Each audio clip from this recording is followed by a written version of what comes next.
ये बंद हो जाता है।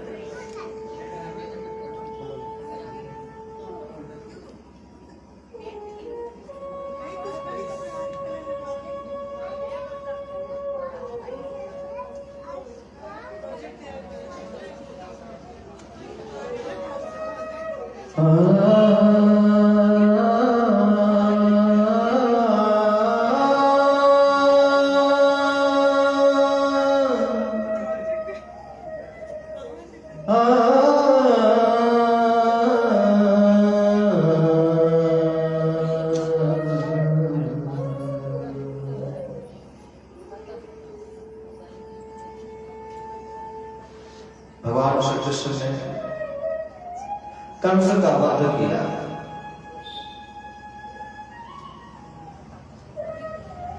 कहीं उत्सव हो रहा है,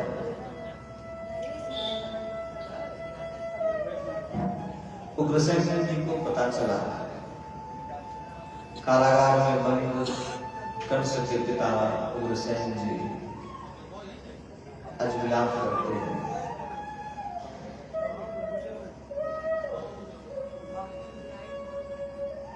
बेटा दुष्ट हो, बेटा अच्छा हो, बेटा खराब हो, बच्चे अच्छे हो, बच्चे खराब हो, बच्चों को कुछ हो जाता है तो माँ बाप विकल हो जाता है।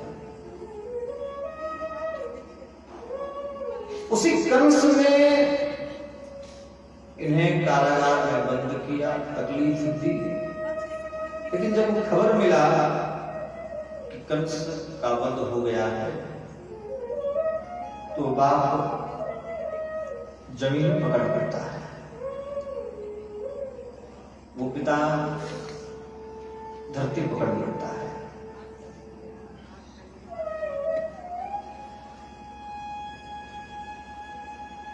पिता की सबसे बड़ी हार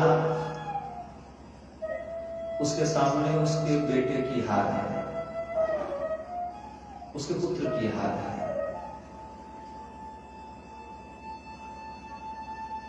एक साहस है उग्रसेन जी के हृदय में कि मेरा पुत्र विजयी है, इसे कोई परास्त नहीं कर सकता। जरासंध जैसा वीर भी नतमस्तक होता है, जरासंध जैसा वीर भी घुटने देखता है मेरे कंस के सामने। ये जो नाम है, प्रतिष्ठा है कंस का, कहीं न कहीं उस बात को सुख देता है। और ये संसार का नियम है। बच्चे किसी भी तरह से नाम कमाए, सही रास्ते से, गलत रास्ते से, अगर वो ख्याति प्राप्त है तो उसके पिता को वह ख्याति सुख देता है। चरित्रवान पिता हो तो दुखी भी है, दुखी इस बात का कि वह सबको कष्ट देता है, लेकिन अंतर्मन से साहस है। लेकिन आज उस बात का साहस टूट गया है, उस बात का साहस टूट गया है।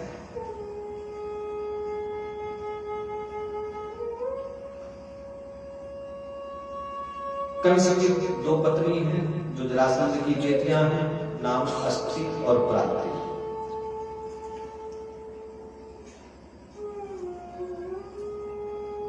संगिनी का जीवन पर बड़ा प्रभाव है।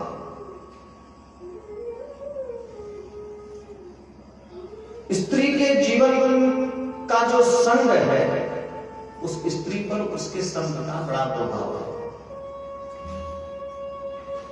दोनों एक दूसरे के पूरक हैं। अगर किसी पुरुष की संगनी अस्थि हो, प्राप्ति हो, तो उसकी अधोगति है। अस्थि का अर्थ है इतना है, और प्राप्ति और हो जाए,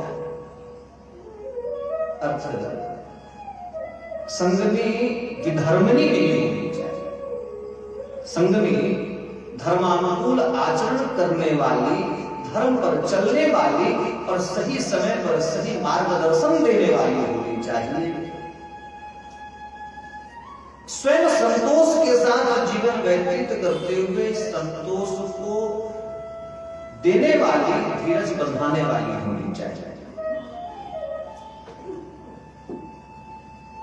लेकिन कंस को जो मिली, मेरे पास इतना है और चाहिए, यानी लालची मिली। और किसी व्यक्ति के पतन का कारण लालची स्त्री के होने से है। महाराज, अब बहुत बार ऐसा भी होता है कि स्त्री बहुत अच्छी है, लेकिन पति दुष्ट, पति लालची, बात पर समझाने पर भी समझता नहीं। तो दोनों पक्ष में से एक ही अगर गड़बड़ है तो गृहस्थी गड़बड़ है, और बड़ा मुश्किल है, और उस गृहस्थी की अधोगति निश्चित है। दोनों एक दूसरे को संभालने वाले हैं, दोनों एक दूसरे को संभालें, दोनों एक दूसरे का सहारा बने। कंस के वध के बाद स्त्री प्राप्ति दुखी होती है, पत्नियां दुखी हुई, और उसी समय तत्काल उसने अपना ससुराल छोड़ दिया, अपने पिता के घर मगध आई, जरासंध के पास, अपने पिता के पास आई है। भगवान श्री कृष्ण और बलराम जी ने सबसे पहले अपने नाना जी को कारागार से मुक्त किया है। भागे भागे अपने पुत्र के पास उग्रसेन जी गए हैं, और यह नेचुरल है, यही होना चाहिए। सबसे पहले उग्रसेन जी अपने पुत्र के पास भागे। भगवान श्री कृष्ण और बलराम जी अन्य सभी सगे संबंधियों को कारागार से मुक्त किया, और फिर अंत में अपने मां, अपने पिताजी के पास गए। दोनों को खबर मिल चुकी थी कि कृष्ण और बलराम ने मिलकर कंस का अंत कर दिया है। खुश भी है देवकी, और दुखी भी है। दुष्ट है तो है, लेकिन भाई नहीं, जैसा भी है भाई है। आज न हंस पा रही है देवकी, न रो पा रही है। आज अपने बच्चे को शाबाशी दे, आज अपने बच्चे को वाह वाह करे या गाली दे, क्या करे समझ में नहीं आ रहा है। भगवान श्री कृष्ण के चरित्र को जब सूक्ष्मता के साथ देखा जाए तो महाराज इतना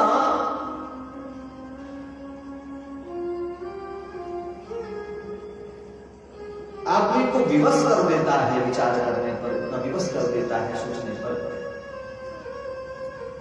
ऐसा जीवन जो संघर्षों से पूर्ण रहा है। पहली बार होश आने पर मां बाप से मिलते हैं, लेकिन शून्यता का, मां मिली तो शून्यता का। मां प्रसन्न नहीं हो पा रही है और नहीं डांट पा रही है। क्या विषम स्थिति है। घर से बेटे को निकाला और आज जब मिला है तो स्वागत भी नहीं कर पा रहा।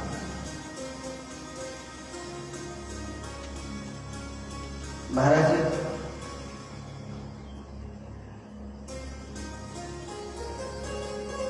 किसी तरह से सभी का जीवन पटरी पर आया। मथुरा की गद्दी पर उग्रसेन जी बैठे थे। दोनों भाइयों का उपनयन संस्कार हुआ और विद्याध्ययन करने के लिए इन्हें उज्जैन भेजा गया। ततस्य लब्ध संस्कारो द्विजत्वं प्राप्य सुव्रतो गर्गादिद्विकुलाचार्य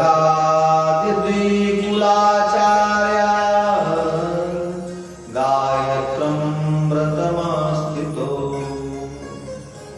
यज्ञोपवीत संस्कार हुआ, तस्य लब्ध संस्कारो द्विजत्वं प्राप्त सुव्रतो। दोनों भाई द्विज हुए, दोनों भाई द्विजत्व को प्राप्त हुए। शरीर से पैदा हुए ब्राह्मण घर में ब्राह्मण, क्षत्रिय घर में क्षत्रिय, वैश्य घर में वैश्य। उपनयन के बाद ये तीनों द्विज हुए।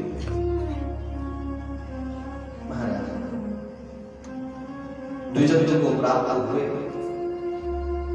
गर्गाचार्य जी जो कुल के आचार्य हैं, कुल के गुरु हैं, उन्होंने गायत्री मंत्र दिया।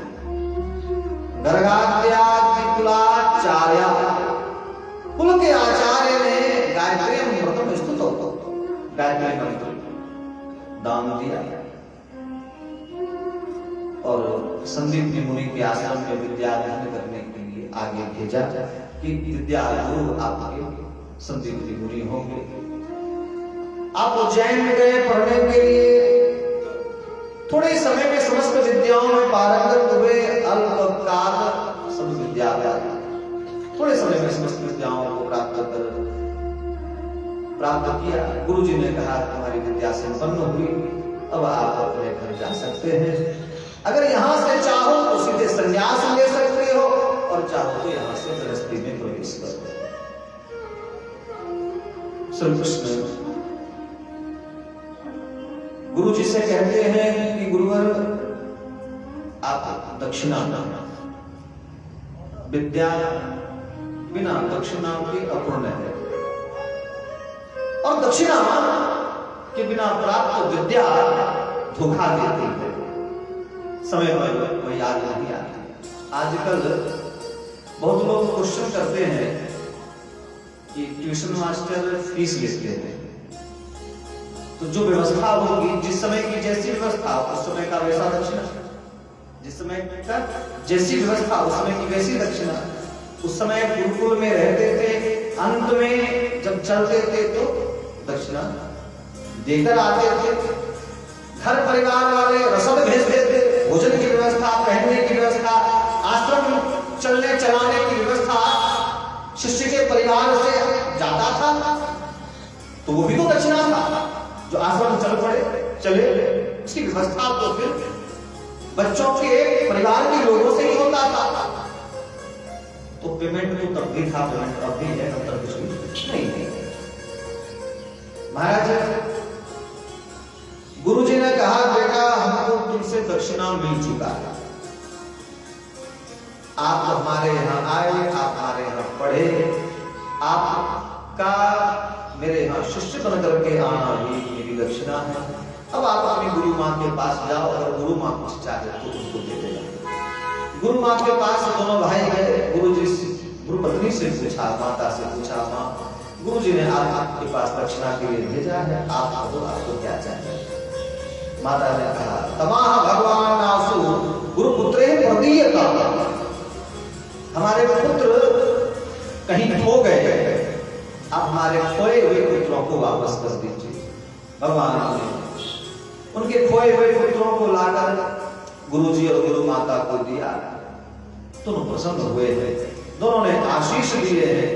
रक्षतम स्वग्रहम वीरो कीर्तिवानस्तु पावनी, हे वीरो गुरुजी ने विदा किया, अब तुम दोनों घर जाओ, तुम लोग तो पवित्र करने वाली कीर्ति को प्राप्त करोगे। तुम्हारी पढ़ी हुई विद्या इस लोक में परलोक में दोनों में नवीन बनी रहेगी, कभी विस्मृति नहीं होगी। विद्या जिसे प्राप्त हो वह विनय को प्राप्त होता है, विनय किसी पात्र को मिलता है। पात्रत्वात् धनम आपनोति, और जो पात्र होगा उसी में बरसेगा, जो पात्र होगा उसी में बरसेगा, और जब आपके पास बरसेगा तो धर्मम करोति, उससे आप धर्म करेंगे। विद्या ददाति विनय, उसकी व्याख्या है विद्या प्रदान विनयम निरादयाति पात्रताम पात्रत्वात् धनम आपनोति धर्म तत् सुखम। धर्म करोगे तो सुख मिलेगा। दोनों भाई गुरु संदीपनी जी के आश्रम से विद्या पढ़ने के बाद ब्रज में आए।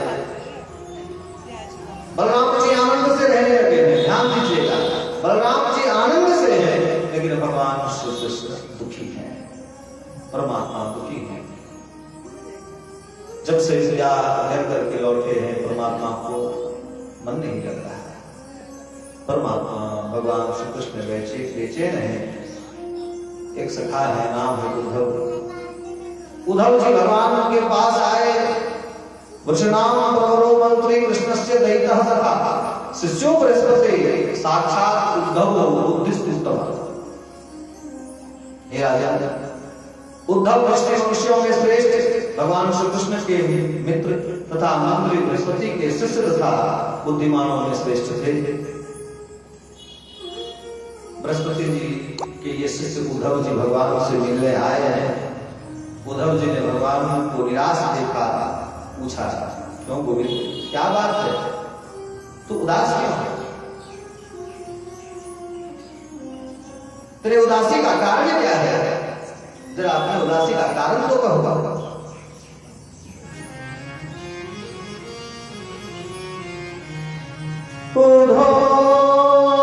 मोहे ब्रज बिसरत ना,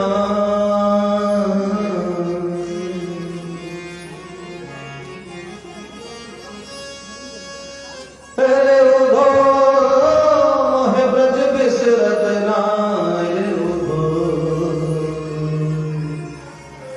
मोहे ब्रज बिसरत ना।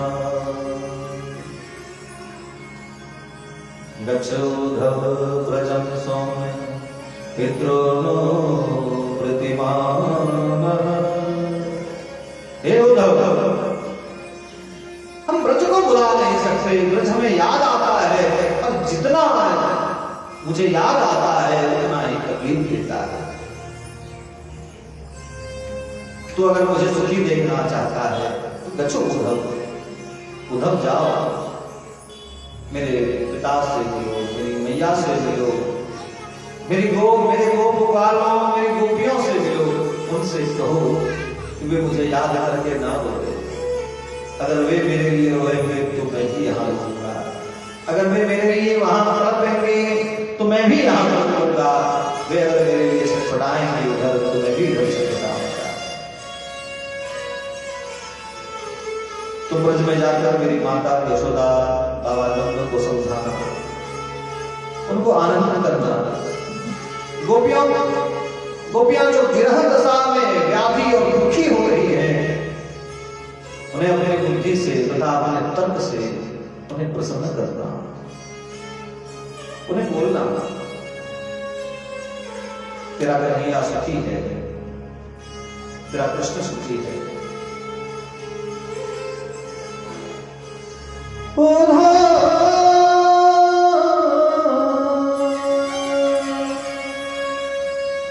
उद्धव मैया को सुनियो,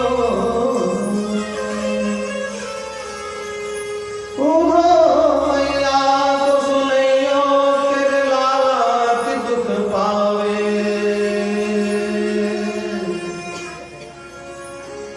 तेरो लाला की दुख पावे रे उद्धव,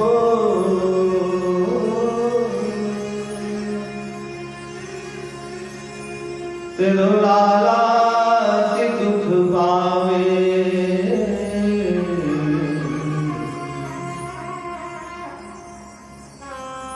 मेरी मां से कहना, जब से आए तब से सुख नहीं मिला, तब से बड़ा सर्दी में नहाने जाते थे, गर्म नीर से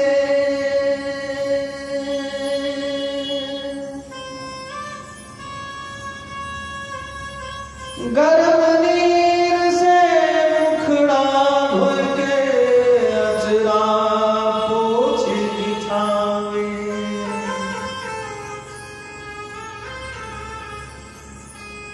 और यहाँ ये मथुरा नगरी सोने की नगरी, लेकिन यहाँ कोई पूछने वाला है बोलो।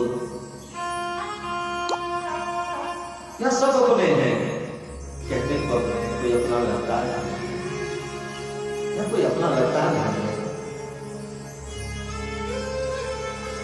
माखन रोटी को नाम न जानो, माखन रोटी को नाम न जानो, और कनुआ कह के मोई कोई न बुलावे।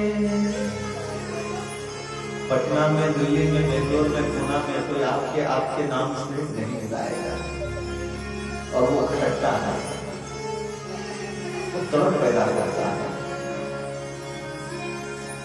आदमी जब कुछ बन जाता है, आदमी जब कुछ हो जाता है, तो कुछ एक चीज के लिए वो तड़पने लगता है। ये वैभव बड़ा बुरा है, ये संपत्ति बड़ा बुरा है, ये ख्याति, ये नाम बड़ा बुरा है। एक समय लगता है ये हो जाता है, ये हो जाता है, इतना हो जाता है, इतना हो जाता है, और जब हो जाता है तो वो संपत्ति, जब वो ख्याति मिल जाती है, जब आपकी प्रतिष्ठा हो जाती है, तब वो प्रतिष्ठा दुख देने लगती है, फिर वही प्रतिष्ठा तकलीफ देने लगती है। जो जड़ में जीता है,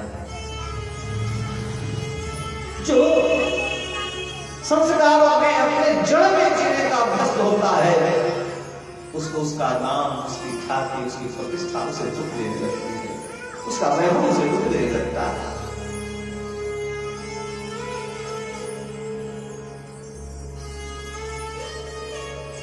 बहुत ज्यादा नाम हो जाए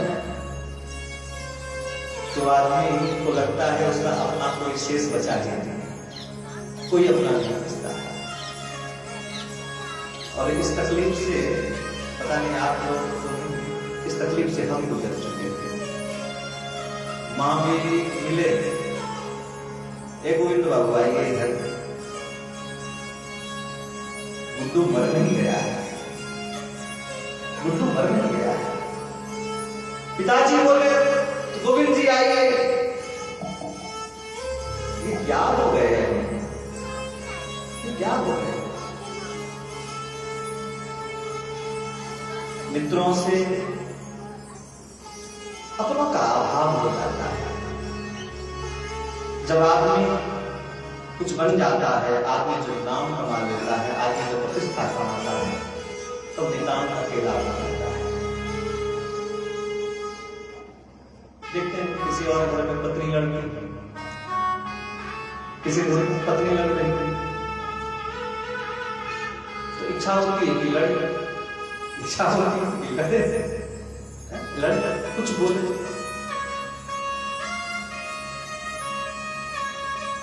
जी कैसे हो गया, आपको क्या कहना, आपको कभी जी ऐसे आपको तो पता ही,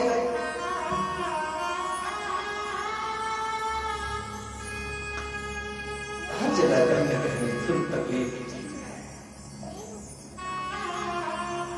कहीं रोकने वाला होना चाहिए, कहीं रोकने वाला होना चाहिए, कहीं हाथ पकड़ कर खींचने वाला होना चाहिए। और ये जो अभाव जीवन में है, ये तकलीफ देता है, ये तकलीफ देता है। माखन रोटी को नाम न जानो, कनुआ कहीं मोय कोई न बुलावे। थको जा कंधा पे धर के, थको जा कंधा पे धर के, बाबा मोए घर को ले आवे। जब थक जाते थे तब बाबा अपने कांधों को रख लेता था, कीचड़ पैरों में लगे होते थे, उनके कपड़े से लग जाता था, और वे एक बार भी विचार नहीं करते कि कपड़ा इतना महंगा खराब हो जाएगा, खराब हो जाएगा, नहीं सोचते।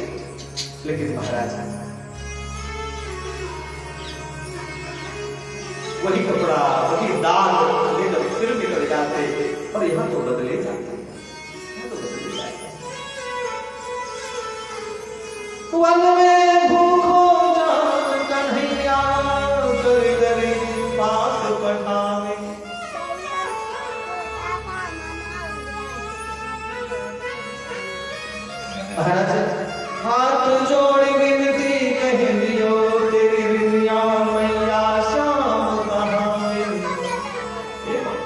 जाकर कहना मेरी मैया से। वन में जब जाते थे तब वो सफर कर कुछ न कुछ बना करके वो जंगल में भेजती थी, खेल कर आते कुछ बना करके भेजती थी। भूख लग गई कभी कुछ बना कर देती। मेरी मां से जाकर के हाथ जोड़ करके विनती करके कहना यह मां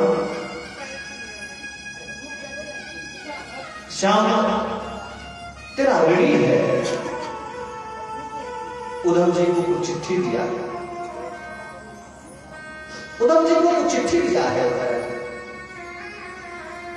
उद्धव ये चिट्ठी लो और ये चिट्ठी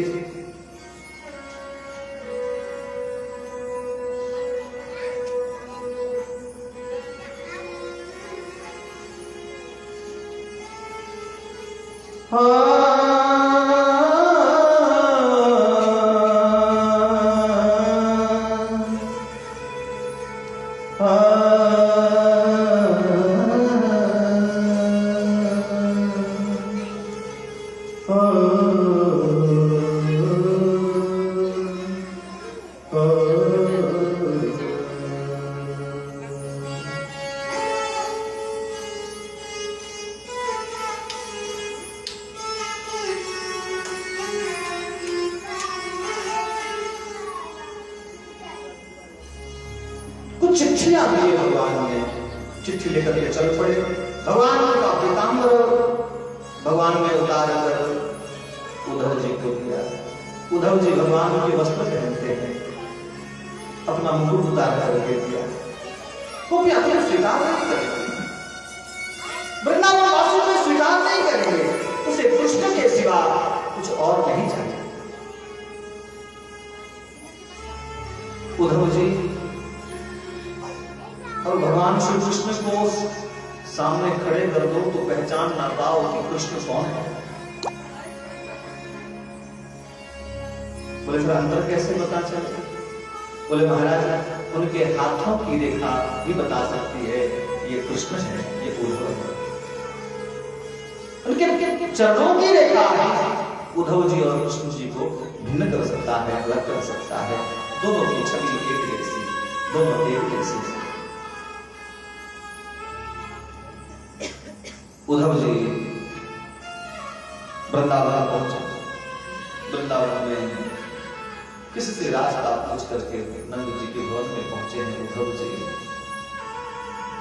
वृंदावन में जब पहुंचे तो स्थिति देखकर वहां के वासियों के उद्धव जी धक्का लगा है। ये क्या करता है? ये क्या स्थिति है? प्रेम का ऐसा क्या सरोवर है यहाँ? महाराज दरवाजे तक पहुंचे थे, खड़े हो गए उद्धव जी। देखते जरा यहाँ क्या होता है। जैसे दरवाजे पर खड़े नंद रानी भागी दौड़ी नंद जी के पास। हे बहन, नंद जी ने कहा क्यों भागती है? बार बार गिरती है, पड़ती है, ठोकरें खाती है, लहूलुहान हो जाती है। तेरा गोविंद नहीं आने वाला, तेरा कृष्ण नहीं आने वाला, तेरा कान्हा नहीं आने वाला। यशोदा जी कहते हैं इस बार दरवाजा खोल के देखो वो आ चुका है। वो दरवाजे पर है, मैं कह रही हूँ बहन वो दरवाजे पर है, एक बार देखो तो जरा, एक बार दरवाजा खोल तो जरा। मुझे पक्का भरोसा है इस बार जरूर आएगा। यशोदा भैया भी पगली से,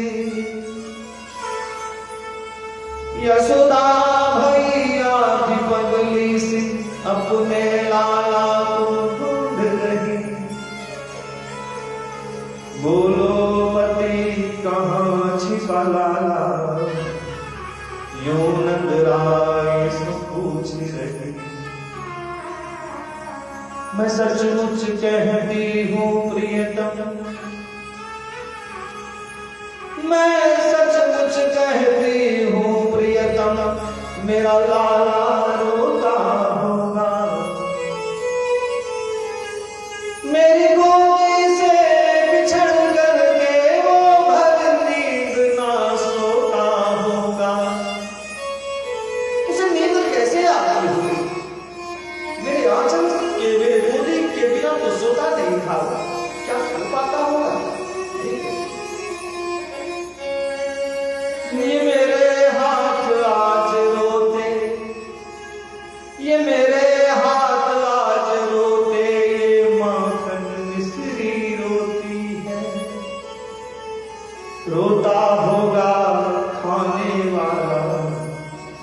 रोता होगा आने वाला, यह प्रतीति मुझको होती है।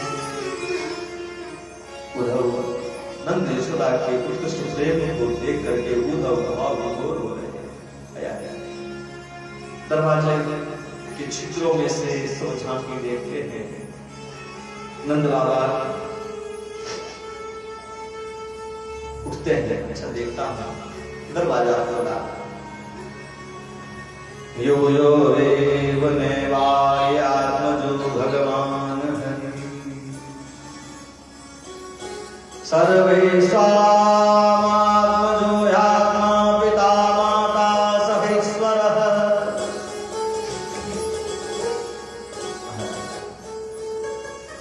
उद्धव जी प्रवेश करते हैं। नंद रानी यशोदा जी कहते हैं, आज फिर चली गई, आज फिर चली गई। अरे कृष्ण के वेश में तू कौन आ गया? मेरे कन्हैया के वेश में तू कौन आ गया? सब पहचान नहीं सकते थे, लेकिन आज नंद रानी पहचान लेती है।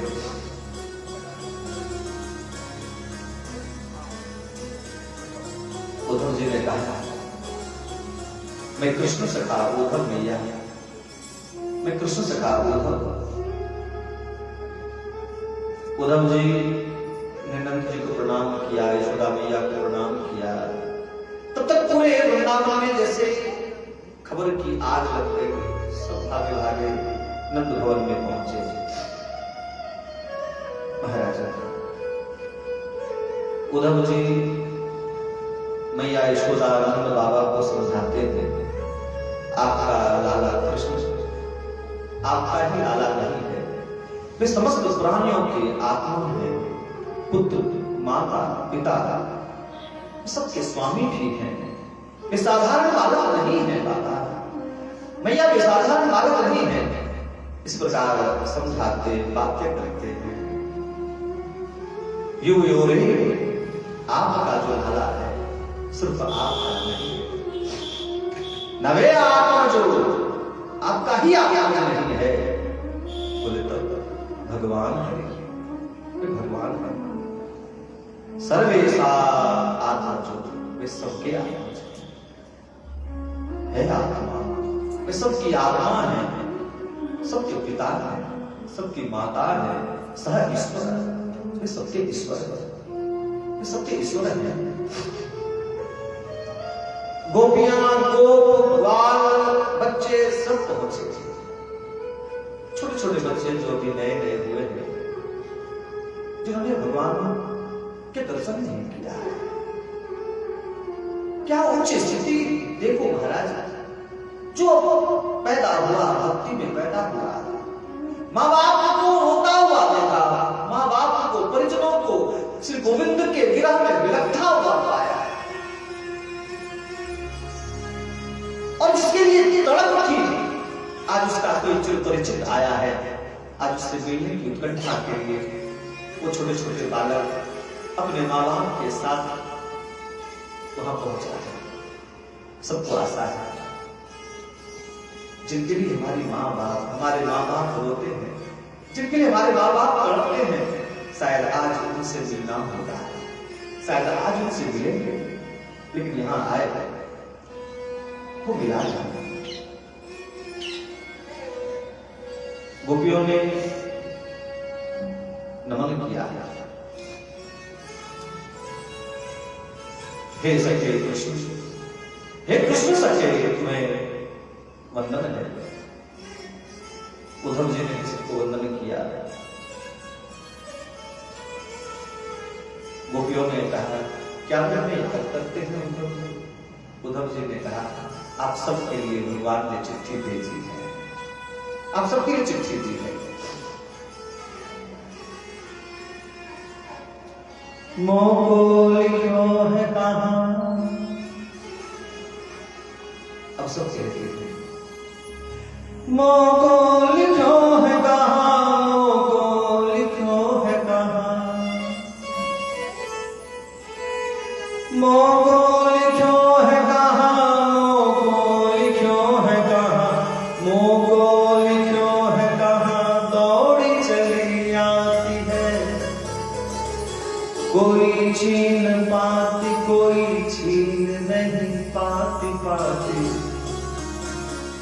कोई छीन पाती कोई छीन नहीं पाती पाती, जब छीन नहीं पाती तो पाती कहाँ पाती है।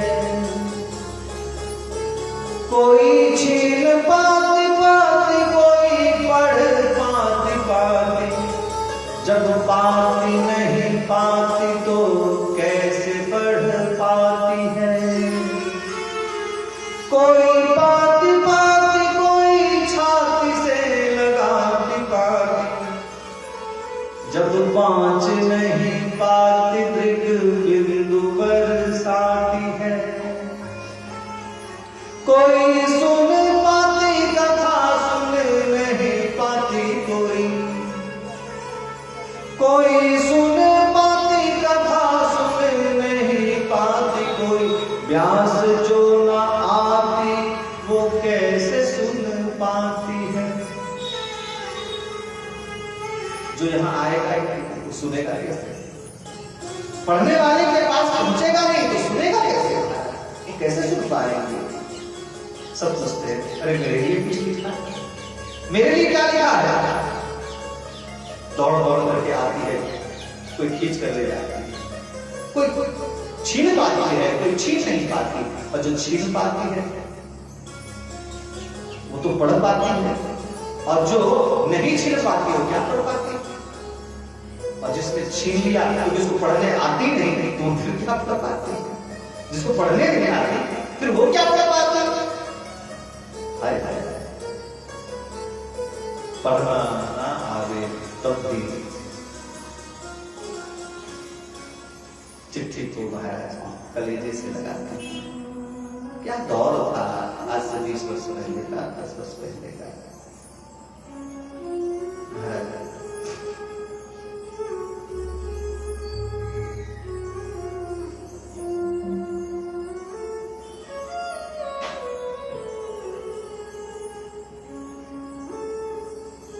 वो खत तेरा छिपाए दिल में बैठे हैं।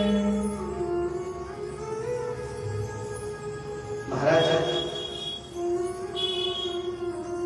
चिट्ठी जब आती तो चिट्ठी के लिए घर के एक एक लोग व्याकुल होते थे, एक एक व्यक्ति व्याकुल होते थे। वो नंगी चिट्ठी थी, वो नंगी चिट्ठी थी। क्या कहते थे उसको? पोस्टकार्ड। वो नंगी चिट्ठी जिसके भी हाथ जहाँ है सब पढ़ लिया, सब पढ़ लिया।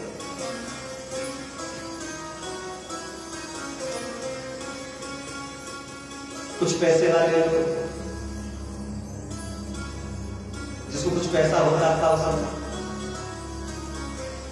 तो नंगी को समेट लेते, उसी को समेट लेते। अंदर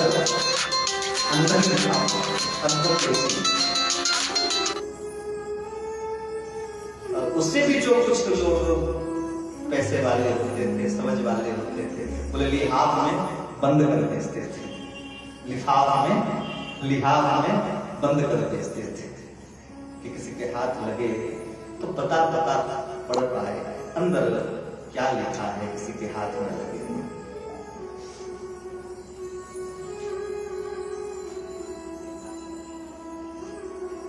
चिट्ठी लिखना भी महाराज एक कला है।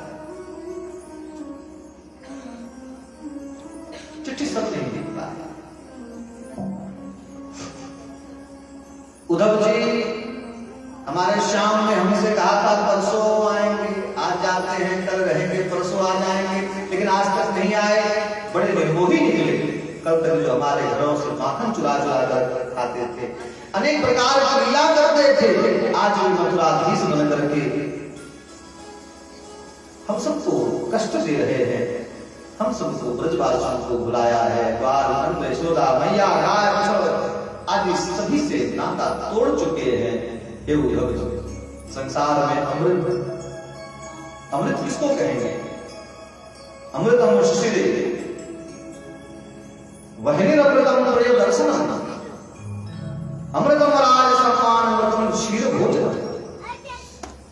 चंद्रमा से अमृत झरता है महाराज, अग्नि के पास अमृत है, किसी अपनों का मुख देखना भी अमृत तुल्य है, किसी प्रिय का दर्शन करना भी अमृत तुल्य। जैसे जैसे देख ले तो जान लौट जाए, प्राण लौट जाए, यह अमृत तुल्य है।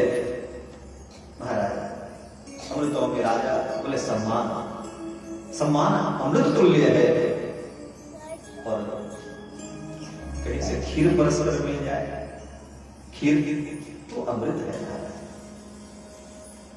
हे उद्धव जी, जैसे पक्षी फल के ना रहने पर वृक्ष का त्याग कर देते हैं, अतिथि खा पी कर घर से निकले तो घर को याद नहीं करते हैं, आग लग जाने के बाद वन पशु जैसे जंगल को छोड़ देते हैं, कामासक्त पुरुष जैसे वासना पूर्ण होने के बाद स्त्री का त्याग कर देते हैं, जैसे विमुक्त हो जाते हैं, ऐसे ही हम सबका त्याग हमारे गोविंद ने कर दिया है। हम सबको छोड़कर न जाने कैसे जी रहे हैं, तभी भ्रमर उठ आता है। महाराज गोपियों के कानों के पास गुनगुन करने लगा है और भंवरे को देख करके लगा कि इस भंवरे को इशारा करके इस उद्धव को भी डांटा जाए और उस कृष्ण को भी डांटा दिया जाए। महाराज ये भाषा की उच्चता, मतलब सामने बैठा कोई है, गरियाना इसको है, लेकिन गाली किसी और को दे, गाली देना सामने बैठेगा व्यक्ति को है, लेकिन एक जीव को गाली दे करके उसको सुनाना, ये भाषा की उच्चता। महाराज उस भ्रमर के आते ही, और यह जो श्लोक चला इसको भ्रमर गीत कहते हैं, बड़ा सुंदर है। गोपियों ने उस भ्रमर को देखा तो उसे बुलाना देने लगी, अरे भ्रमर तू काला, और जो काला वो मन का काला, ध्यान दीजिएगा, उद्धव जी काले, भगवान श्री कृष्ण काले, जो काला है वो दिल का भी काला, हृदय का भी काला, तू भी कभी है। कमल में छिपता है, कमल में रहता है, कमल तुमसे प्रेम कर तुम्हें अपनाता है, और फिर तू प्राप्त हो जाता है, तू त्याग कर देता है, फिर वापस उसके पास नहीं भटकता। तेरे जैसा निर्मोही रे कभी कोई और नहीं हो सकता।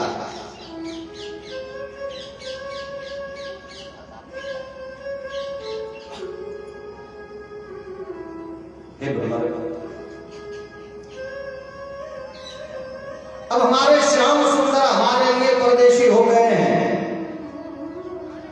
कहत गत परदेशी की बात,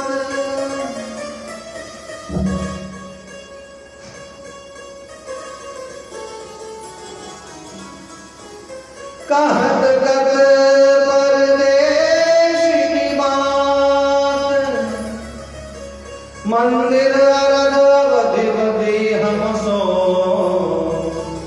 हरियार चली जा,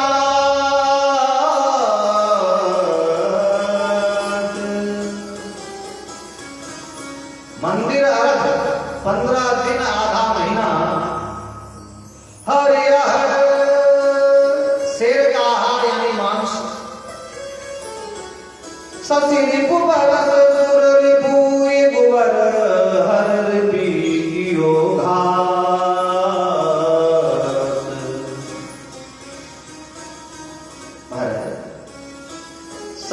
यानी रिपु दिन चंद्रमा का सूर्य, बड़ा ही सुंदर उत्प्रेक्ष भाव यहाँ प्रकट किया।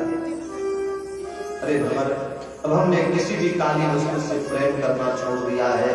संसार में कुछ लोग गृहस्थ छोड़कर अनंजन हो जाते हैं, अनेक कष्टों को सहन करते हैं, फिर भी उस छलिया के नाम का तथा उसके जादू भरे हास परिहास को नहीं भुला पाते हैं। महाराज उद्धव ने गोपियों का ध्यान भ्रमर से हटाकर अपनी तरफ करते हुए कहने लगे, गोपियों अब आप सभी भगवान श्री कृष्ण का संदेशा सुनो। भगवान श्री कृष्ण ने आपके लिए, आप सबके लिए जो कहा है उसे सुनो। हे गोपियों, भगवान ने कहा है स्त्रियों या सामान्य प्रेमियों का चित्र जैसा अपने पति से प्रेमी या प्रीतम में रहता है, जिस निश्चल भाव से रहता है, उतना आंखों के हैं। क्या वे अपनी माता से मधुर लीलाओं का जिक्र करते समय हमारा भी कभी नाम लेते हैं? क्या आपसे बातचीत करते समय हमारा नाम कभी लिया करते हैं? महाराज ऐसे कई प्रश्न साथ लिए बिठावे उनके मुखार वचन और काम प्रसाद सदनम सदयम सुधामुचोवाच करणम परोपकरण येषां केशान ते वन्द्यः। हे उद्धव जी, आप श्याम सुंदर से जाकर के कह देना कि ब्रज में गोप नर हाहाकार प्रियतम विरह विषय से सुना हुआ सहज सारा संसार। हे उद्धव जी, आप ज्ञानी नहीं है, संत महात्मा नहीं है, वरना हमें भ्रमित करने आए हो। हमारे विरह दरिया में घोड़ा लगा रहे हो। संत किसको कहते हैं? संत क्या करते हैं? मनस्येकम वचस्येकम कर्मण्येकम महात्मा। मनस्यानंद वचस्य कर्मण्य दुरात्मा। संतों का मन, संतों का वचन, संतों का कर्म एक होता है, जबकि दुरात्माओं का मन, वचन, कर्म भिन्न भिन्न होता है। राधा जी आगे आएगी और राधा जी ने उद्धव जी से बात की। आए हो सिखावन को जोग मुस्कुराते उठो, आए हो सिखावन को जोग मथुराते उठो, तो बे वियोगिनी के बैन बतरावना। कह रत्नाकर दया करी दर्श दीनो, कह रत्नाकर दया करी दर्श दीनो, दुखदारी के को तो पे अधिक बढ़ाओ ना। टुक टुक हुए है मन मुकुर हमारो हाय, टुक टुक हुए है मन मुकुर हमारो हाय, चुकी हो कठोर में पाहन चलाओ ना। एक मनमोहन तो वसी के गुजारियो है। इस हृदय में, मन में एक मनमोहन बसा, उसने एक कष्ट दिया, इस तरह से गुजारा है कि हमें अनेक मनमोहन बसाओ ना, कि हमें अनेक मनमोहन बसाओ ना। गोपियों के उदाहरणों से, प्रेम प्रसंगों के प्रवाह में उद्धव जी का ज्ञान भंडार रह गया। वे उनके प्रेम और आकाशा की भूरी भूरी प्रशंसा करने लगे हैं। सोचते हैं पृथ्वी पर जन्म लेना सार्थक अगर किसी का हुआ है तो इन गोपियों का हुआ है।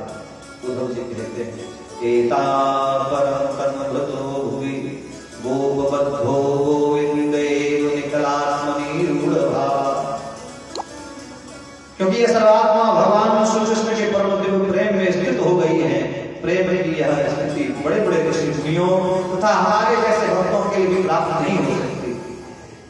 जिन भागवत प्रेमियों को भगवान की लीला और कथाओं का चस्का लग गया है, उन्हें द्विजाति, कुलीनता, संस्कार तथा बड़े बड़े यज्ञों में दीक्षित होने की कोई आवश्यकता नहीं है। जिनके कानों को भगवान की कथाओं का रस न मिला हो और उसमें रुचि नहीं हो, उसके अनेक कल्प तक ब्रह्माविद बनने से कोई लाभ नहीं है। जिन हरि कथा सुने नहीं कान, श्रवण रंध्र भरि भवन समान, नए नए संत दरस नहीं देखा, लोचन मोर पंख कर लेखा। भगवान के प्रति गोपियों का प्रेम महाराज सर्वस्व समर्पण है, सर्वभाव समर्पित था। मानस में भगवान कहते हैं पुरुष नपुंसक नारी बा जीव चराचर कोई, सर्वभाव भज कपट तजी मोहि परम प्रिय सोई। जो सब छोड़ करके मेरा भजन करता है, कपट त्याग करके जो मुझे बसता है, वही मुझे परम प्रिय है। जैसा संसार में मानव जीवन क्षण भंगुर है। महाराज सबको छोड़ करके, सबका त्याग करके गोपियां भगवान का भजन करती है। महाराज तजियो पिता प्रहलाद विभीषण बंधु भरत महतारी, बलि गुरु तज्यो कंद प्रजतनन भय मुद मंगलकारी। उन्हीं परम वैष्णव गोपियों के चरणों में उद्धव जी प्रणिपात करते हैं, प्रणाम करते हैं। तिनके चरण सरोज में कीन्हे दंड प्रणाम, विह्वल गद गद गिरा कह न सके निज नाम। महाराज भगवान किनको मिलते हैं? बोले सर्व धर्मानि परित्यज्य, जो समस्त धर्मों का परित्याग कर देता है। माँ का धर्म, पिता का धर्म, पुत्र का धर्म, बेटे बेटी का धर्म, समाज का धर्म, गांव का धर्म, सबको छोड़ करके जो इनकी शरण में आता है, भगवान कहते हैं जो मेरी शरण में आ जाता है तो मैं उसका हो जाता, उसके सब योग से स्मरण करता। महाराज उद्धव जी जाने को तैयार हुए। जब पता चला संपूर्ण उद्धव जी भी लौट रहे हैं, सब दौड़े दर्शन करने के लिए। महाराज उद्धव गोपियों नंद बाबा यशोदा जी के उपहार को लेते हैं, सबने उद्धव जी को उपहार दिया। महाराज रथ भर चुका है उपहारों से, उद्धव जी मना करते हैं, कोई नहीं मानता है। महाराज उद्धव जी सारे उपहारों को रथ में रखकर सबको वंदन करके रथ में बैठकर वापस चल दिए। रास्ते में सोच रहे हैं यदि मेरा कोई दूसरा जन्म हो तो इसी वृंदावन की भूमि पर मेरा जन्म हो। हे प्रभु मोर ही बनाओ तो बनइयो वृंदावन को, मोर ही बनाओ तो बनइयो वृंदावन को। नाची ब्रज बागन में धन्य है जाऊंगी, बंदर हो बनइयो तो बनइयो वृंदावन को। यमुना की बीच में जोर अजमाऊंगी, संत हो बनइयो तो बनइयो वृंदावन को। अरे संत हो बनइयो तो बनइयो वृंदावन को। ब्रज रज शीश धरि धन्य है जाऊंगी, अरे भिक्षुक बनाओ तो बनइयो वृंदावन को। मांगी मांगी टुकड़ा वृंदावन में खाऊंगी, तोता हो बनइयो तो बनइयो वृंदावन को। राधा कृष्ण राधा कृष्ण राधा कृष्ण गाऊंगी, राधा कृष्ण गाऊंगी। इस प्रकार से मन में विचार करते हुए वृंदावन त्याग कर मथुरापुरी में आकर भगवान श्री कृष्ण को सब उपहार भेंट करते। उद्धव जी को पता है जो उपहार मुझे मिला है यह उपहार मेरा नहीं है, यह उपहार गोविंद का है। सबने दिया मुझे, लेकिन वह उपहार वह भेंट श्री गोविंद का है, सो गोविंद को देते हैं, श्री गोविंद को देते हैं उपहार, सो गोविंद को दिया। उल्हाना देते हैं भैया